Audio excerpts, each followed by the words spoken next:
Welcome, everybody. It's Tuesday, November 11th, 2014.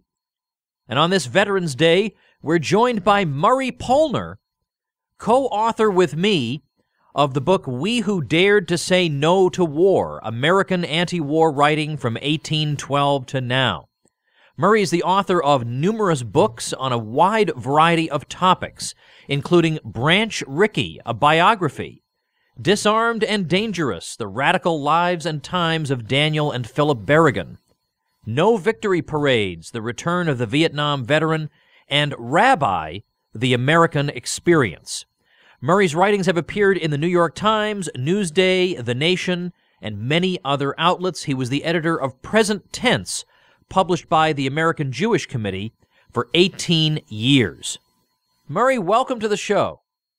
Thank you very much, Tom. I've had this show for over a year, Murray. I can't believe it took me this long. I'm such a blockhead to have you on. I've had so many people tell me how much they enjoyed the collection that you and I worked on, We Who Dared to Say No to War. And I remember when you and I met for lunch that day, I remember It was rainy. For some reason, I remember that distinctly. It was one of New York's Long Island's stormiest days. Yeah, that's right. But doggone it, something bright. I said, that kid better have something good for me. Yeah, that's right. This better be worth it.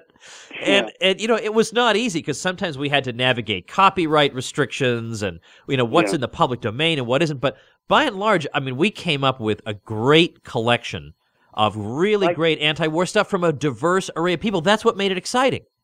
Yes, and I saved every review. I'm sure you did too. There wasn't a single negative review, not even in some of the much more right-wing, hardline, only occasionally in a neocon publication that they have to put in a jab. But they're always bellicose, and they're always home front warriors, so I never pay attention. Yeah, I take that as a medal on my chest if they don't like what I do. But we even got a starred review from Publishers Weekly, which is hard to get. That was super. Yeah. Super. I was really thrilled about that. Now, I want to talk about, obviously, I want to talk about the issue of war and so on and so forth, but I do want to start off talking a little bit about you. I gave people a little bit of your background and where you've written, but you've been involved in peace circles for, well, quite some time. I did serve in the Naval Reserve, and I did serve on active military, Army duty, and so forth. But I didn't get any lessons from that, but what I did was, I was always involved. I was, from the beginning, a member of the Jewish Peace Fellowship, but I also was primarily interested in finding not pacifists, but alternatives to conflict and war. Yeah, I read Gandhi, and I read Thoreau, and I read Tolstoy, and all the rest, but I was trying to find an American kind of thing. Our book helped me because I found certain people I'd never really taught about too much. But I was always interested, and primarily I was a writer. I did march on and anti-war things and so forth, but I wrote several books that brought me deeply into it. One of the books that I'm always proud of is No Victory Parade.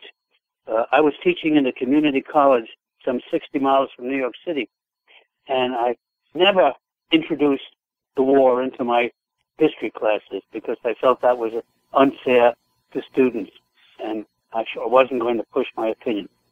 Good. But I also organized concerned faculty against the war, which was all teachers after that, and faculty and professors. And then I did it at a Catholic college that I taught. And therefore, I gave a talk against the war. And while I was in my office for the visiting, the students come in at your office hours, kid came in, and he said he'd just been 2 or 3 weeks after, or 6 weeks, I think, as I remember, after he was in the Central Highlands in Vietnam. And he said to me, "Professor, excuse me, but I think you're full of shit." And he defended the war. And then I talked to somebody else there who had been in the war, and the result was I wrote No Victory Parade. I interviewed over 200 guys who had been in combat. And I also felt at the end what a lie the whole thing had been. As George Kennan famously said, what was our national interest even in going in there? And George Kennan was right at that point. And then I wrote many other things. I wrote, and all sorts of things. Right now, I'm working about 4 or 5 different publications. One of them that I really love is called the George Mason University has a website called History News Network, and its editor, Shankman, is a terrific guy, and it's a terrific website. And I write about them all the time. I have a blog and so forth. What I do is I used to speak a lot to different groups. I don't speak anymore, but I like to write, and it's great fun, aging and writing. What the book that we did, Tom, did for me, it was opened up even more things that I never knew. And I know America is in a trap of its own, set by the Washington Consensus, as I would say the great Andrew Bacevich and former Senator James Webb have been talking about recently. And that is, it's endless wars, no entry, no exit, and moving more and more. Only wars that America should ever become involved in, that's what I've been writing about, are those that directly engage our national interest. Ukraine doesn't, Georgia didn't, of course Iraq and Afghanistan didn't, and so forth and so on. And one of the things I've been doing is reading a great deal as I did in Vietnam and in World War II, reading a great deal about by the combatants themselves. An extraordinary number of volunteers, not draftees, because we wouldn't dare have a draft. Extraordinary number written about it. Recently, not long ago, last year, I had collected something like 10 or 15,000 books on Vietnam, and I donated them all free to Texas Tech University in Lubbock because they have the largest collection of Vietnam-era materials. And I want future generations to know what the hell we went through, and they went through. Another thing that triggered my interest was the murder of the Kent State kids. That's the one book that I regret not writing about, although I'm writing a piece again. I've written several pieces about. I never could find a smoking gun, but it was horrible, and so forth and so on. And then I wrote a book about with my friend Jim O'Grady, who wrote a biography of the Berrigan brothers, the 2 priests that decided that Dan was more religious, Phil was more political. They were going to upset the apple cart, and based upon much of what Thomas Merton wrote, based upon their religious background, political background, Dorothy Day and the Catholic Worker, etc., they were an extraordinary group that I found very, very interesting. And then as I said, I worked in anti-draft movements and so forth and so on. Murray, I want to go back to something you mentioned about yourself. I always wanted to ask you this, and somehow when we were working on the book, we were so busy, I was never able to do it, but I know about your involvement with the Jewish Peace Fellowship, and there must be a weird relationship between that kind of group and the neocons who believe that if you're Jewish, there's only... I don't want to go into now, but I'm a real critic of the current Israeli government, and I don't believe they're interested at all. The Netanyahu government has never been interested in allowing Palestinians to have their own sovereign, viable state. But yes, we were always outsiders. But look, in the recent election, 69% of American Jews, the only white Americans that voted Democratic and kind of moderate liberal candidates. Jews have always been traditionally liberal. Of course, what the Jewish so-called Israel lobby does is they depend largely on the money of billionaires who are very conservative, and so forth and so on. But so the Jewish Peace Fellowship started in 1941 long before I was a babe, but by a group of rabbis who felt that their numbers of Jews had been conscience objectors in World War II. Now this is before news came out about the Holocaust, but even after, it was very difficult. A lot of their families abandoned them, and there was no one to support them.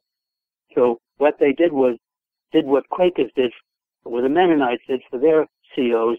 They provided them with literature and visits, and packages, and food, and so forth and so on. When I got in, I was beginning very active in the anti-draft movement in 1967 and 68, when I was teaching at various colleges, and they I look for also, because I'm very Jewish, and I'm very knowledgeable about my Jewish past, and I've written a book about the whole thing, and I've written all about my father and mother who lived through various pogroms and so forth and so on. So I decided that I wanted to find, as well as the secular group that I was with, find a Jewish group. So I found the Jewish Peace Fellowship. They were wonderful people. They were supported conscience. They didn't tell people to be a CO, but if they wanted to be, they told them the law, and then they supported them along the preface. In fact, I have a lot of their documents I'm going to be submitting to the American Jewish Historical Society for futures to read. Hang on, let me jump in for a second. I want to make sure people know that CO stands for conscientious objector. I mean, remember, we're dealing with a generation that doesn't know the draft, so they may not actually be familiar with this concept. Can you just take a minute to explain what the law was pertaining to conscientious objection? Yeah, the last person, poor Stucker, poor guy, was drafted June 30th, 1973. And the conscientious objectors initially said, America's been pretty good, except in World War I. They were terrible to conscientious objectors. Some 27 to 37 people were sentenced to death, though no one ever died, and they sentenced to long prison terms and so forth. Americans go crazy periodically. Alien and sedition laws, Red Scares, McCarthyism, and all that horrible neo-fascist crap. Pardon me. But the conscientious objectors, America in World War II was better and generous, and in Vietnam extremely generous, but the whole system was breaking down, selective service. If originally it said that you had to have a religious orientation, it had to be a Quaker, traditional historical religious groups, Quakers, Mennonites, Amish, and so forth and so on. During the war, a guy, it must have been the ACLU people, they applied for, they objected to it, and therefore they added you had to have not only you could have a religious objection or a very powerful ethical and moral objection to war. It couldn't be a particular war. It couldn't be a political instance. I don't like Bush. I don't like Obama, etc. It had to be that you came from a world, or you moved into a world that couldn't ethically, morally, or religiously support a war.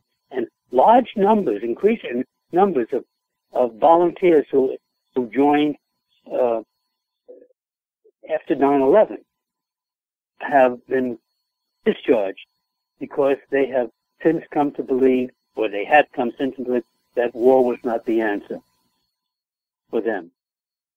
Well, they did not speak of the justice or right of the unjust and crazy invasion of Iraq, but they spoke about their feelings. And in many cases, the Defense Department accepted it. If they've learned that if you don't want to be in it, then let them go. They got honorable discharge. And go. Incidentally, a cause that I'm trying to get interested is numbers of volunteers in those military got dishonorable discharges, often for very stupid, inane, trivial reasons. They're denied to this day, all the rights that a guy like me, who had an honorable discharge, gets. It's a lot. Well, that's interesting. I assumed there must have been a lot of people who were dishonorably discharged for reasons that were trivial. There's so many things I want to ask you, Murray, though, now that I have you on the phone here. Write another book. That's what I want to do. Yeah, I know. I know. Look, you and I have the same answer to everything. Just write another book, see what happens, float it out there, see where it goes. Did you think in 1989, 1990, 1991, as the Cold War wound down, did you think that this meant the warfare state would be scaled back, or did you feel like even then, I've been around the block too much, I know these people will find some pretext for it? I hoped that with the end of collapse of communism, that there would be a new approach, not only to the ex-Soviet Union, but a new approach without the nonsense about hegemony and global necessity of being involved and so forth. I think the there were few people that wanted to move in that direction, so-called national interest people. You find them in their publication, national interest. They're all around. But I found that there were too many people invested, an interest invested in continuing a hard line. So that you're talking about not only the neocons who love war, who will never go and their kids never go, but you're talking about our merchants of death producing constant flow of advanced killing machines. You're talking about our think tanks, our lobbyists, our producers of everything from uniforms to everything, our private contractors. They're thinking of, by then, there were still people still married to the Cold War mentality. And I've written about, for example, in the Ukraine, Gorbachev was promised by Bush 1 that the United States would never support its puppet, NATO, moving close to their borders, which would be a direct threat, just like if they moved close to Mexico or into Cuba. And when they started to do that, he complained. And they said, well, it's only an oral, verbal statement. And of course, you see what happened almost happened in Georgia. Certainly almost is happening in Ukraine. Yes, there were definite vested interests. It's very hard to break that mentality that we are one, USA, USA. And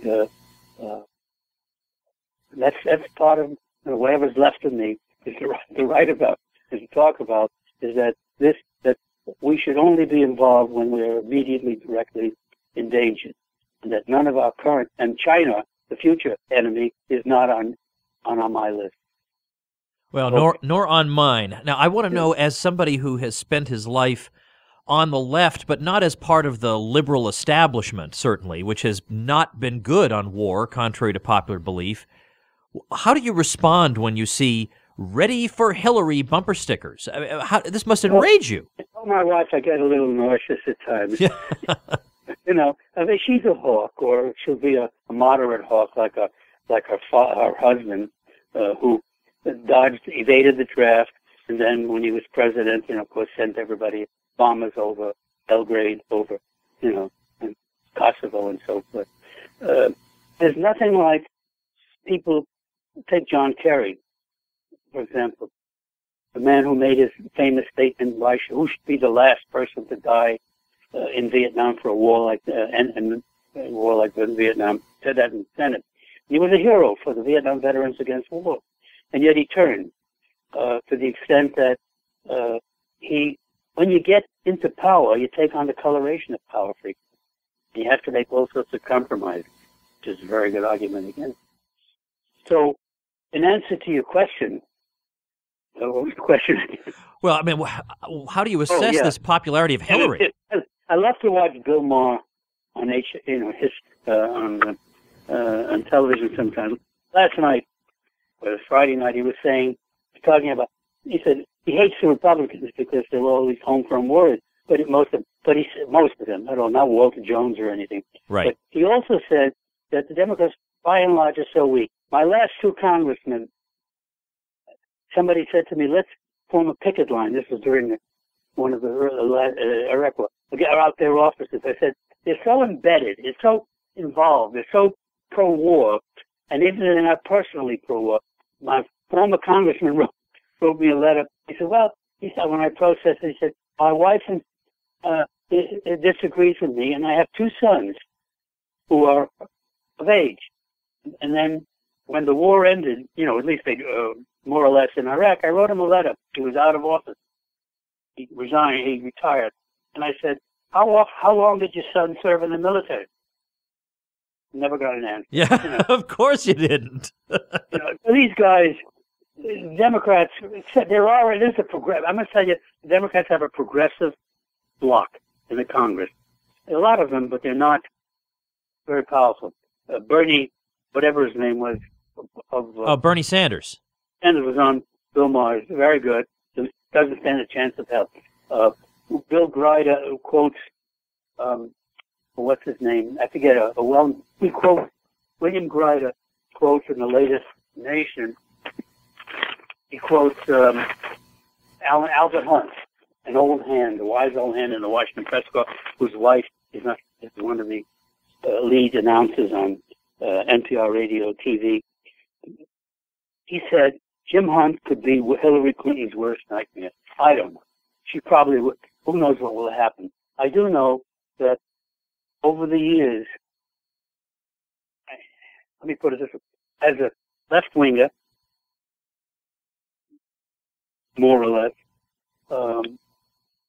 I become, quote, a little more and more libertarian in the sense that you and I agree of war and civil liberties and some of the heavy-handing hand of people, not to say the federal government, but the way they operate. I wrote for a wonderful publication. I had a column. It just died, the newspaper, called New York. It was a watchdog on the New York Times Examiner.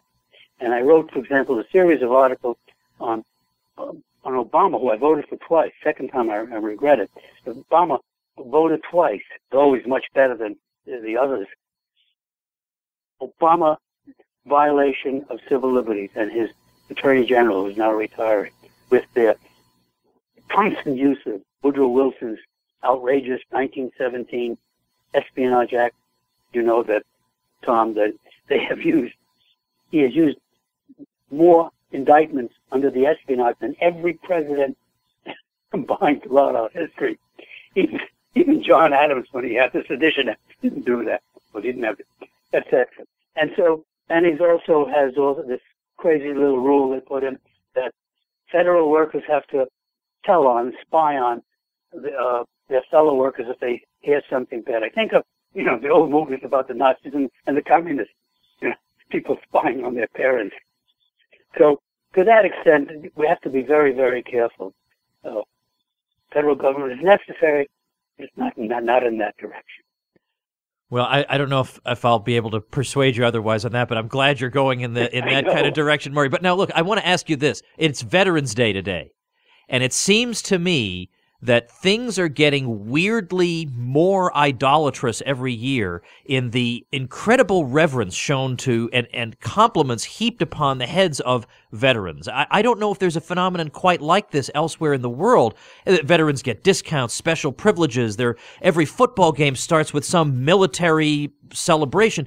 It is everywhere. It suffuses the whole culture. Left and right have bought into it. You're on an airplane. There are soldiers on the plane. You're expected to clap. It is everywhere, because without the soldier, you'd be speaking German or whatever it is. What is your response to that? Well, my response is twofold. One is, as a veteran, my wife still tells me to take out the garbage. Good. And my grandchildren call me Grandpa.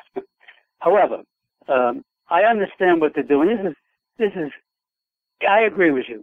The over-militarization in the culture is impossible. It's drowning. I know a lot of veterans, and it's not only Vietnam, but also some of the kids that went in and volunteered in Iraq. And they think it's mad. They just live their lives. But this is one. It's like, remember those bumper stickers, support our troops? Somebody made a lot of money on that. Oh yeah. Bullshit, And what does that mean? Support our troops. And secondly, there's a culture of militarism here that's come across. They haven't won a war since 1945, unless you count the glorious conquest of Grenada and Panama. And there's a guilt complex. I don't know what it is. And even liberals, they feel they have to join in. The right wing, join in. What are they saluting? I wrote a letter. It never got published. They had I'm a great baseball fan, and I love the Mets. And they always have a Wounded Warrior Day. And I wrote a letter to the Times sports page, which they didn't publish. And I said, but they never mentioned why those guys were there, wounded. Yeah. And what was the lie that brought them in? So I agree 1,000% with you. This is craziness that they have to go through. And this used to be called Armistice Day. And Armistice Day celebrated the end of another horrible, horrible 4 years of war where some 60 million people were killed in the whole process, and 100,000 American soldiers were killed. And this is all forgotten. Yeah, the change in emphasis is very clear and obvious. And there's a very good article in today's op-ed in today's New York Times by a retired general, and he said, "How do you define insanity? If you define insanity by doing the same thing over and over and over again and expecting different results, then that's perfect definition of insanity." Well, what did you think of that poll that found that most Americans supported the president's move against ISIS, and most Americans didn't think it would work? That's insanity. I know it won't work. They do it. Just Americans, the hysteria over Ebola and the hysteria over this thing and that thing and ISIS. No one knows who ISIS is. Many of them came as a result of the failures in Iraq. Yeah, no doubt. And then, so they'll bomb and then so forth. You know, we'll have to. I just can't say. Americans, these polls are reflective of only the immediate headline. They ask complex questions, or they frame questions that are favorable to the responses. So I dismiss them. They are very confusing, but they are. The best poll was when Kerry and Obama and maybe it came, I don't know who else in the Republican side, wanted to small bombing of Syria and support the rebels. No one who knew who the rebels were, of course. And surprisingly, the British Parliament said no, and surprisingly, the Americans said to their pollsters no. There's a certain point where Americans have a certain good sense, enough more of them, and most of us, and that is endless wars threaten everything, including their own children. The volunteer army is simply means that Americans don't want their kids drafted. And they sold a bill of goods to these kids who joined the National Guard or reserves, or came in because they had no other economic opportunities, or they were bored as teenagers, or whatever. You know, I mean, I remember enlisting in Naval Reserves. I didn't know what else to do, and it was a nice $10 check a month or something. So I think the polls are not confusing, and tomorrow's polls may be different. To get back to your basic question, after 1945, and especially when the war ended, and especially after the collapse of communism, it was a great opportunity. Gorbachev was the best Russian they would ever meet, and they failed. And because of whatever, all the interest. Washington, what's his name? I forget his name. He runs antiwar.com. Justin Raimondo? Yeah, he calls it the Imperial City. It really is the Imperial City.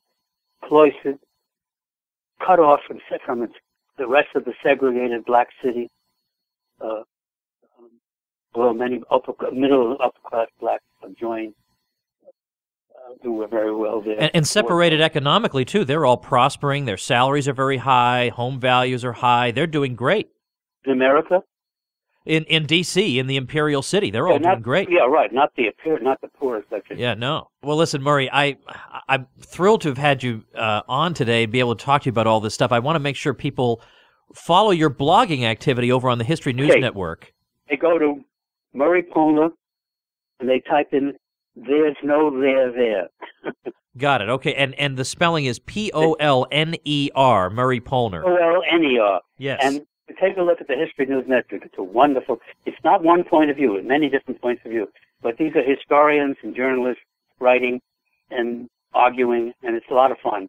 And the editor is super. Yeah, I've always enjoyed the History News Network myself. Well, Murray, thanks for talking to us on Veterans Day in particular.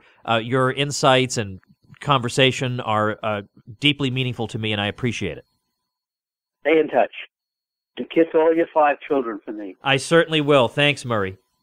All right, everybody, our book together is called We Who Dared to Say No to War, American Anti-War Writing from 1812 to Now. I earn nothing on this book. Murray and I earn nothing on this book. When you do an anthology, you earn nothing. My literary agent refused to take on this project. He said anthologies do not sell. All right, fair enough, but we're glad we did it, right? It was a fun project. It needed to be done, and it was published by a major publisher, Basic Books, so that's always nice.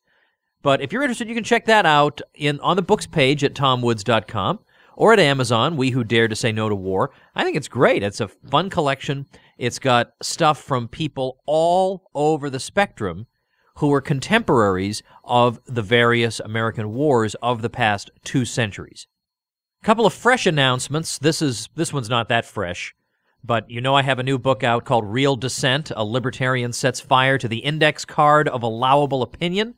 I think you guys will like it.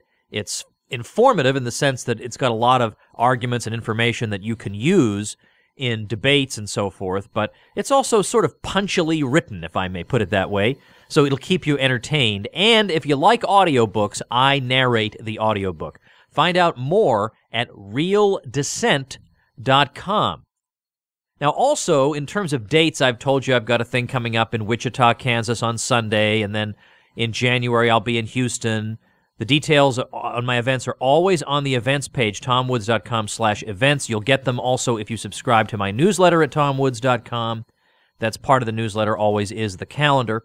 Looks like I've lined something up. I'm not sure it's fully cast in stone, but I'd say we're 99% of the way there, at Florida Atlantic University for February 2015, and of course my event in Dublin in May 2015. But it looks as if I'm going to be in Montreal for the weekend of, I think, somewhere around April 24th of 2015. If I have Canadian listeners, but particularly people who live in Montreal, who would like to do some kind of get-together or meet and greet or whatever while I'm in town, drop me a note through the contact page at tomwoods.com, and we'll see if we can line that up. Ben Swan returns to the program tomorrow. We'll see you then. Thanks for listening. The Tom Woods Show.